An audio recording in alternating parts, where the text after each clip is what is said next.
In the glittering world of 1922nd entertainment, few names shined as brightly or as controversially as Josephine Baker. To some, she was the Black Pearl of Paris, a dazzling performer whose banana skirt dance electrified European stages.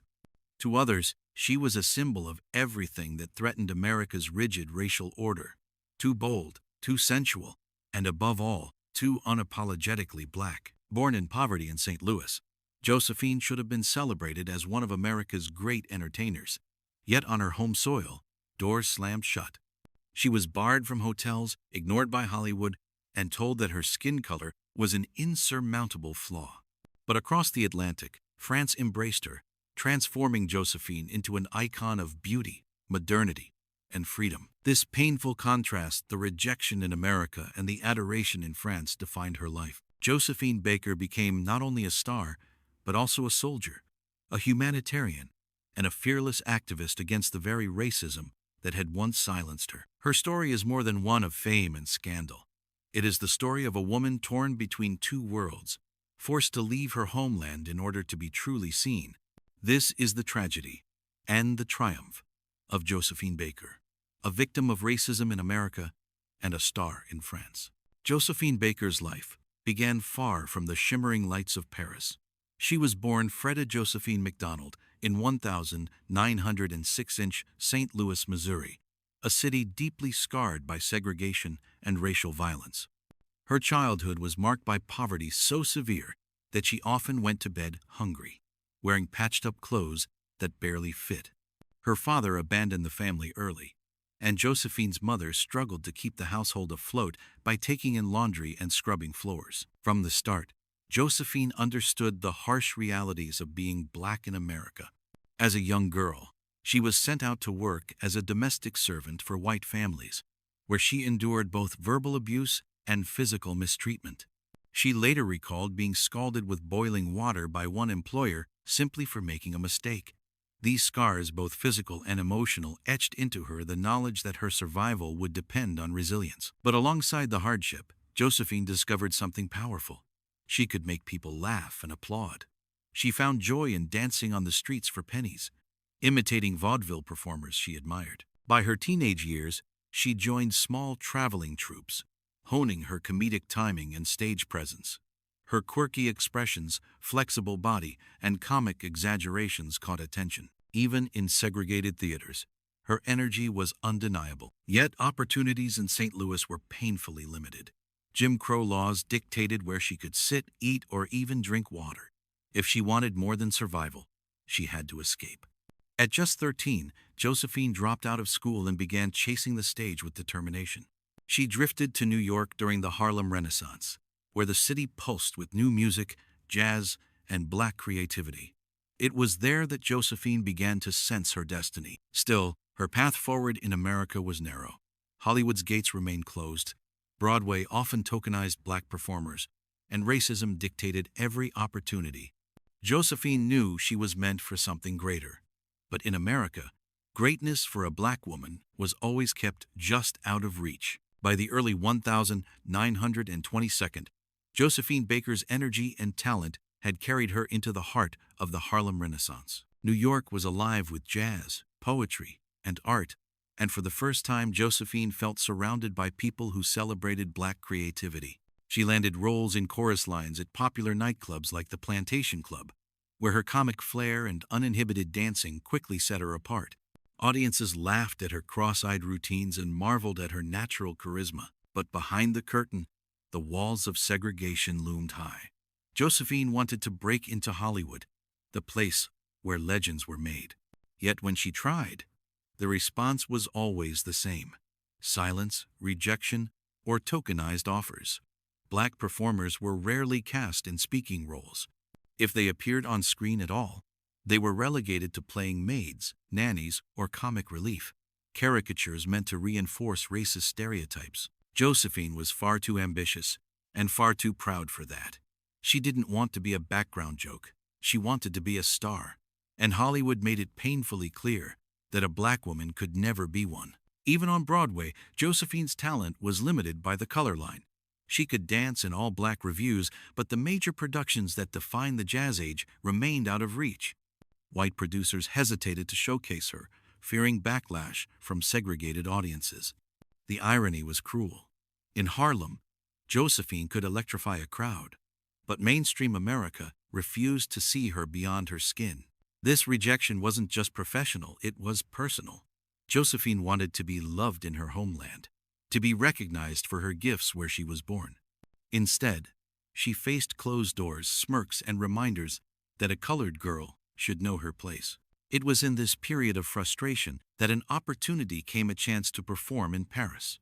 For Josephine, the offer was more than a job. It was an escape, a lifeline, and perhaps the only chance to become the star she knew she could be. When Josephine Baker stepped off the boat in Paris in 1925, she entered a world that seemed to exist on a different planet from America. Paris was alive with post-war energy, embracing new art, new music, and new ideas. The city adored jazz, idolized black culture, and welcomed performers who had been shunned elsewhere. For Josephine, it was as if the chains of segregation had been lifted overnight. Her debut at the Théâtre des Champs-Élysées stunned the audience. Barely dressed in feathers and pearls, Josephine danced with a wild, uninhibited energy that no Parisian had ever seen before. But it was her infamous banana skirt performance at the Folies Bergère, wearing nothing but a skirt of rubber bananas, that turned her into an international sensation. The act was shocking, exotic, and erotic, but above all it was unforgettable. Paris had never seen anyone like her, and within weeks Josephine Baker became the toast of the city. Critics hailed her as the embodiment of the Jazz Age. She was soon appearing on posters, in magazines, and at elite parties. Picasso sketched her, Hemingway raved about her, and the elite of French society clamored to be near her. Overnight, the poor girl from St. Louis had become Europe's most celebrated star. Yet the adoration carried a bitter irony. What Paris saw as artistry, America dismissed as scandalous. Back home, newspapers described Josephine's performances with disdain, branding her a disgrace. In the United States, the very boldness that made her a star in France would have condemned her to obscurity. Josephine embraced France not only as her stage but as her home. Here, she could walk into a hotel without being turned away, dine in a restaurant without being humiliated, and perform before audiences who cheered rather than mocked. For the first time, Josephine Baker felt seen, not as a servant, not as a stereotype, but as a woman, an artist, and a star. As Josephine Baker's fame spread across Europe, she became more than just an entertainer. She evolved into a symbol. With her face plastered on posters and her name headlining shows from Paris to Berlin, she commanded stages like no one else. By the early 1932nd, she was one of the highest-paid performers in Europe, a remarkable achievement for a black woman at a time when America still refused to let her walk through the front door of a hotel. But Josephine's story was not only about fame, it was also about purpose. When World War II erupted, she chose not to retreat into comfort, but to fight. Using her celebrity status as cover, Josephine smuggled secret messages for the French resistance, often hidden in her sheet music. She entertained Allied troops, raised funds, and risked her life to resist fascism. For these acts, she would later be decorated with France's highest honors, including the Croix de Guerre. Her activism extended beyond wartime. When she returned to the United States in the 1952nd to perform, she faced the same discrimination she had left behind decades earlier. Hotels denied her entry, restaurants refused to serve her, and venues demanded she perform before segregated audiences. Josephine fought back. She refused to appear in any club that barred black patrons, forcing some establishments to desegregate just to book her. Her outspokenness came at a cost. In 1951, she famously clashed with the Stork Club in New York after being refused service, an incident that made headlines and exposed the ugly persistence of racism in America. Even when criticized or blacklisted, Josephine stood her ground. She would not tolerate injustice, not for herself and not for others. By now, she was more than a dancer or a singer. She had become a humanitarian and a civil rights activist, using her fame as a weapon against oppression. Josephine Baker had transformed from a symbol of exotic allure in Paris to a global figure of resistance, resilience, and defiance against racism. Behind the glitter of her fame and the applause of packed theaters, Josephine Baker's personal life was far more fragile. Her marriages, several in total, rarely brought stability. Many of her relationships ended in betrayal or financial strain, leaving Josephine to shoulder the emotional weight of heartbreak while keeping her public image intact. The woman who seemed untouchable on stage was, in private, vulnerable and often alone. Her ambition to create a better world also drained her financially. In the 1952nd, Josephine purchased a chateau in France and built what she called her Rainbow Tribe. She adopted 12 children from different ethnic and religious backgrounds, determined to prove that people of all colors could live together in harmony. Though the idea was beautiful and idealistic, the practical realities were overwhelming. Feeding, clothing, and educating so many children cost fortunes, and Josephine's income began to dwindle as her stage career slowed. The very country that had celebrated her youth was now turning its attention to new stars. In America, civil rights activism was surging, but Josephine's outspoken nature sometimes alienated allies. She was seen as both a heroine and a controversial figure. Meanwhile, in France, her lavish spending and the weight of maintaining her chateau pushed her deep into debt. By the late 1962nd, Josephine found herself evicted from her home, her belongings seized, and her reputation as a performer fading. Friends, including Princess Grace of Monaco, had to step in to rescue her from destitution. It was a cruel irony. The woman who had once been Europe's most celebrated entertainer, who had risked her life for France and stood boldly against racism, was now struggling to survive. Yet even in these darkest years, Josephine refused to give up completely. She continued to perform in smaller venues, clinging to the stage as both a source of income and identity. But the toll of decades spent fighting battles against racism, against poverty, against her own disappointments was becoming impossible to ignore. In April 1975, Josephine Baker staged one of the most ambitious comebacks of her career. At nearly 70 years old, she mounted a lavish, retrospective show in Paris, celebrating 50 years of performance. The opening night drew royalty, celebrities, and political leaders, people who had admired her for decades. The reviews were glowing, hailing her as a timeless star who had once again commanded the spotlight with elegance and fire. For Josephine, it seemed a final vindication. After years of financial struggles and fading relevance, she was back on top. But just days later, tragedy struck. Josephine suffered a cerebral hemorrhage and slipped into a coma. On the 12th of April, 1975, she passed away, leaving the world stunned. The woman who had danced her way into history, who had defied segregation and fought against tyranny, was gone. France honored her as a national hero. She was given a full military funeral, draped in the French flag, and accompanied by the music that had made her famous. Over 20,000 people lined the streets of Paris to bid farewell, their tears and applause echoing the contradictions of her life. A Black American woman who had to flee her own country to be embraced as a legend abroad. In the United States, her passing was noted, but without the grandeur she deserved. It would take decades for America to fully acknowledge her contributions, not only as an entertainer but as a civil rights pioneer and war hero.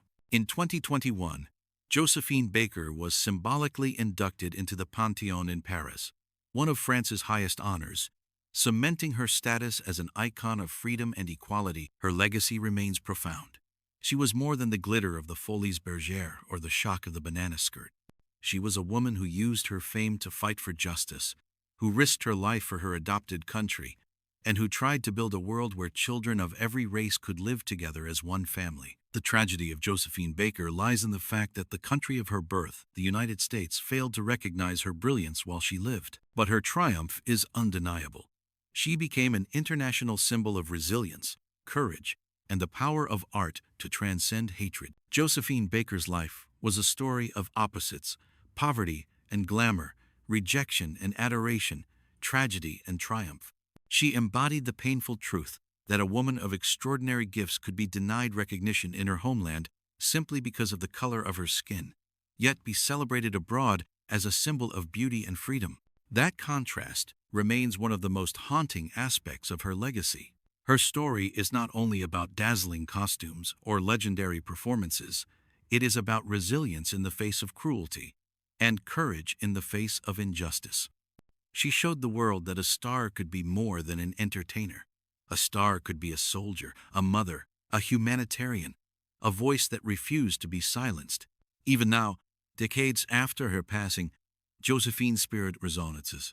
She reminds us of the countless artists who were marginalized, the voices America tried to erase, and the enduring strength of those who fought to be heard. Above all, she reminds us that true greatness is not measured by where you are born or how you are judged, but by how fiercely you live, love, and fight for others. Josephine Baker's life was tragic, but it was also luminous. America may have failed her, but history has not. And today, her name stands as a testament, a victim of racism in America, but forever a star in France. Josephine Baker's journey reminds us that behind the glitter of fame often lies a story of pain, resilience, and sacrifice. She was more than a performer. She was a fighter who dared to challenge injustice and left behind a legacy that still inspires today. If Josephine's story moved you, don't let it fade into silence. Share this video, leave a comment with your thoughts, and tell us which forgotten stars you'd like us to uncover next. By keeping these stories alive, we honor the voices that history tried to erase. And if you want to join us in exploring more hidden legacies, scandals, and untold truths of Hollywood's most iconic figures, make sure to like this video and subscribe to Faded Crowns. Because every crown has a story and not all of them shine.